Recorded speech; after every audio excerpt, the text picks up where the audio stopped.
Hi! మా recipe వచ్చేసి పాలకూర పప్పు. యమ్మీ యమ్మీ పాలకూర పప్పు నెయ్యేసుకొని తిన్నామంటే సూపరుంటుంది. ఎలా చేయాలో నేనిప్పుడు మీకు చూపిస్తాను.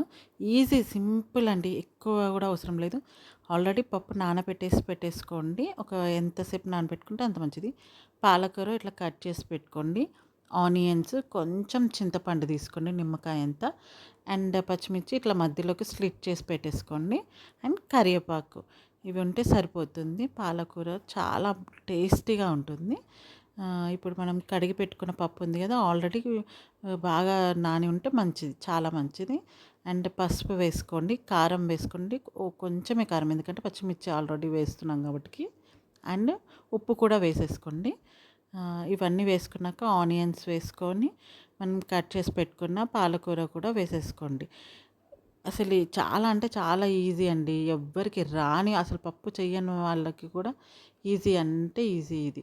జస్ట్ అలా పెట్టేసి చింతపండు కొంచెం, ఆ చింతపండు నిమ్మకాయ సైజ్ అంతా తీసుకొని అందులో వేసేసి కొంచెం ఆయిల్ వేయండి, ఎందుకంటే పొంగకుండా.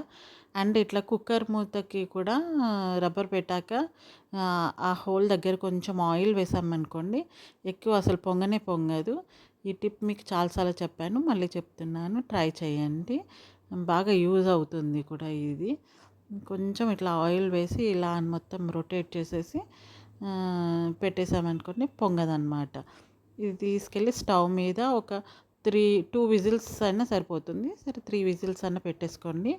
అది మీడియం ఫ్లేమ్‌లోనే పెట్టుకోండి. హై ఫ్లేమ్‌లో పెట్టొద్దు. 3 విజిల్స్ వచ్చినాక దించేసుకొనేసి తీసారనుకోండి.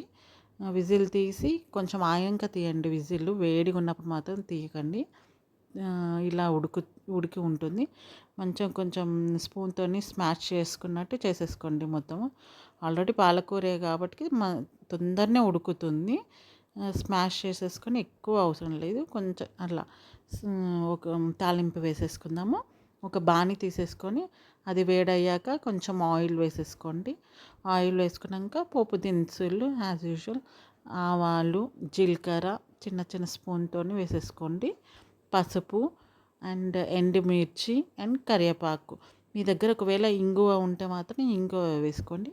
అది అయిపోయింది, అందుకే వేయట్లేదు. వేసుకుంటే చాలా టేస్ట్ వస్తుంది. ఎండుమిర్చి వేసుకున్నాక కరివేపాకు వేసేసుకోండి. అంత అంత చిటపటలాడుతున్నాక మనం తీసుకున్న పప్పు ఉంది కదా, స్మాష్ చేసుకున్న పప్పులోకి వేసేసేసుకోండి. చాలా అంటే చాలా టేస్టీగా ఉంటుంది. అసలు మీరు ఎంత బాగా నోటికి రుచి ఉంటుందన్నమాట.